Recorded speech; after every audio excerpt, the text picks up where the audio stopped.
Today I want to talk about the best dropper post options for the enthusiast and the beginner according to the MTBR editors and users.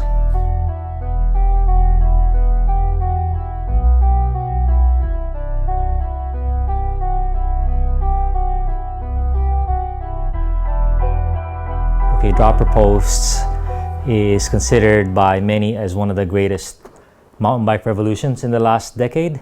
And today I'm going to give you the best options available for you, the mountain biker. If you are not convinced yet of a dropper post, hang on to the end. I'll talk about why they're important, and I'll tell you about the qualities that make a dropper post very good.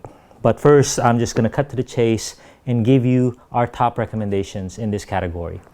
Number one is the BMW Components loam dropper seat post. This one is available for $200, dropper post only.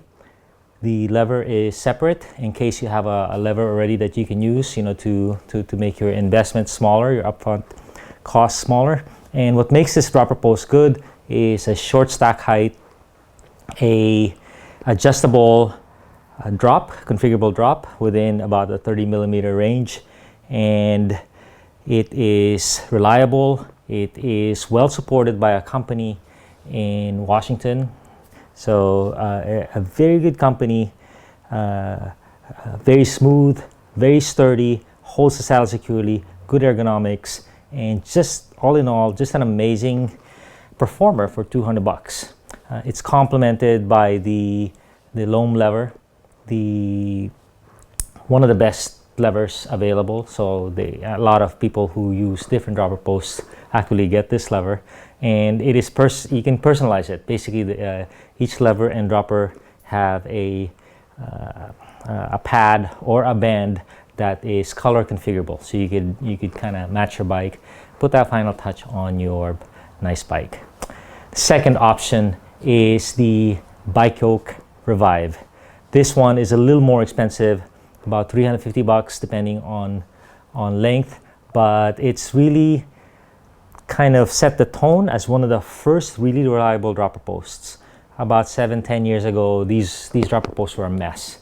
They did a magical thing, but they were just not reliable, and we had to learn to live with it.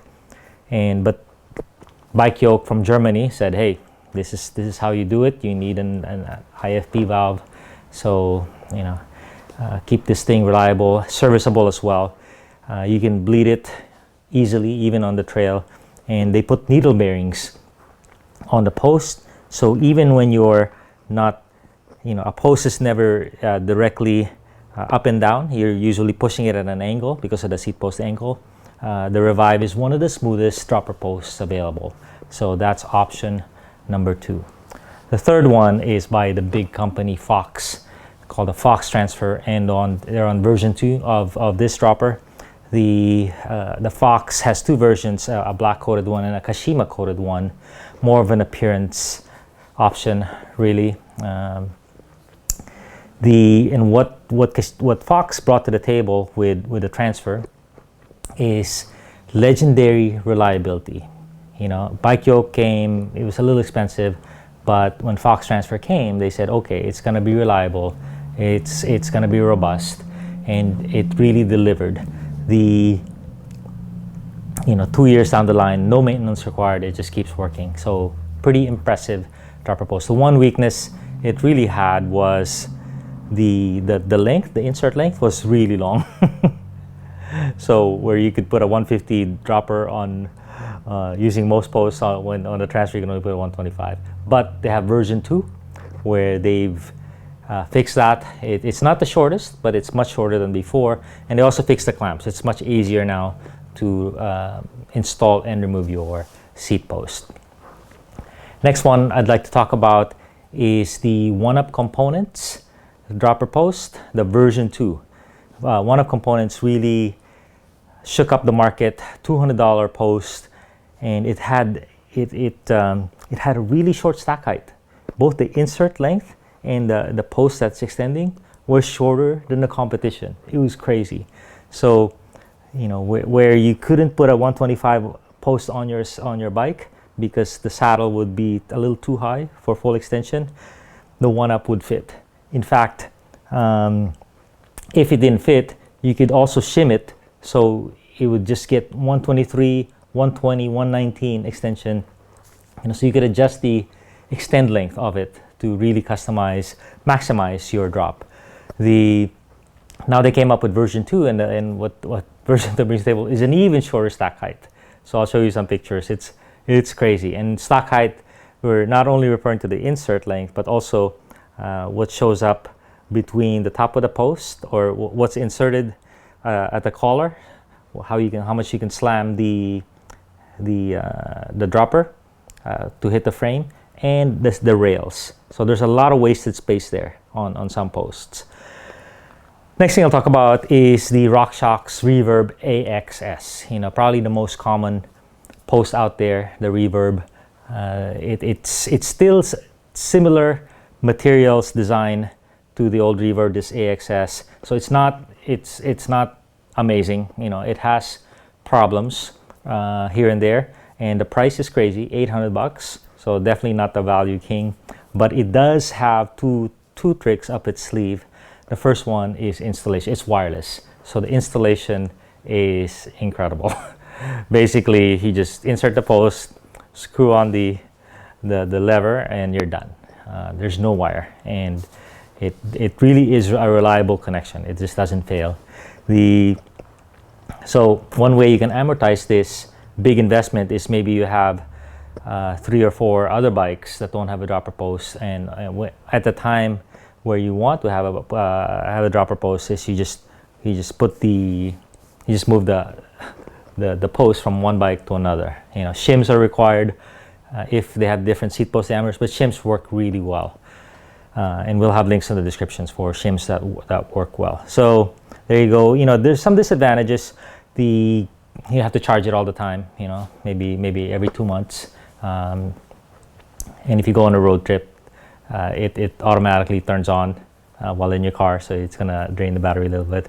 But the other trick up its sleeve is the actuation force is very minimal, because it's an electronic switch. They're just trying to simulate that motion. So if you have hand problems, you can't press that lever with your thumb, many times during a ride, then the Reverb AXS could be a good solution.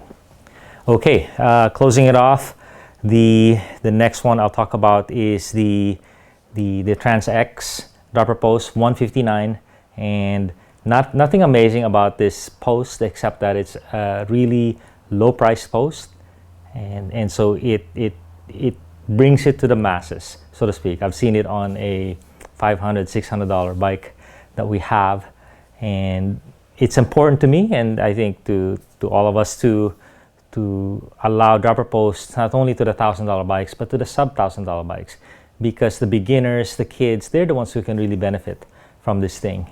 Nothing like being able to learn on a bike and not be propped up, like a circus clown.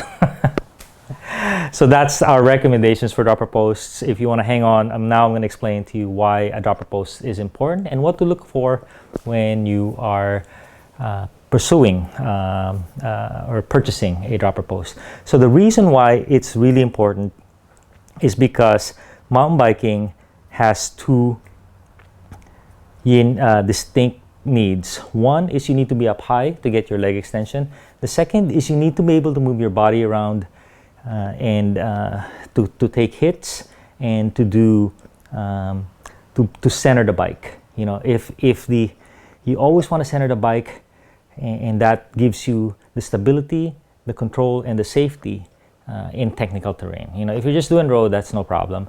But once you do some jumps, once you do some really loose corners, you want to separate yourself from the bike, just like a motorcycle rider, motocross rider. They're not propped up like this. They're basically moving their body all around, not just in jumping. Some people are not interested in jumping, but even in cornering. When it's loose, you don't want to, here's the bike, here's you. You don't want to corner like this. You're just going to slide out. So you want to corner like this. You want to get that post out of the way and stand up on the bike. Be perpendicular to the ground when conditions are loose. So very important, very safe, and very fun, right? So what do you want to look for in a dropper post? So everything I mentioned is both infinite adjust, so any position, not just 3 positions or whatnot, and damped. You know, when you press that button, fully press it, it should come up fairly slowly, not like a jackhammer, because eventually you're going to hit yourself. It's going to be uncomfortable or dangerous. So that's 2 things to look for. The next thing obviously is quality, reliability, smoothness of actuation, ease of use. You know, in a lot of our rides, we use the dropper post more than our shifter, you know, maybe 30 times, 50 times. So it becomes really second nature, but the smoother, the more seamless that action is, the better. No binding, both on the lever and the post is good. And 2 years down the line, you don't want to be rebuilding your dropper post 4 times. You know, you want maybe once every few years, right? So that's important. The last thing I'll talk about is height, so stack height. So dropper posts have 2 heights that are very critical. One is how much do you need inserted in the frame?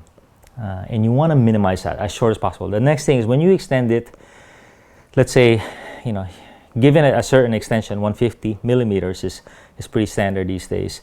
How high is the saddle from the frame? Sometimes they're this high, sometimes they're this high. So obviously you want to minimize that as well. So 2 very critical measurements. One, because the frames are getting complicated these days. And second, not everyone's 6 foot tall, but we all want a dropper post that was longer than what we had 5 years ago. You know, as styles evolve, we do more pumping, we do more jumps. That becomes a want. You know, you don't want. I used to be happy with 80 mil. Now I want 180 mil. All right, thanks a ton. We'll have all the photos in an article accompanying this video, and a lot of links in the description if you want to purchase these.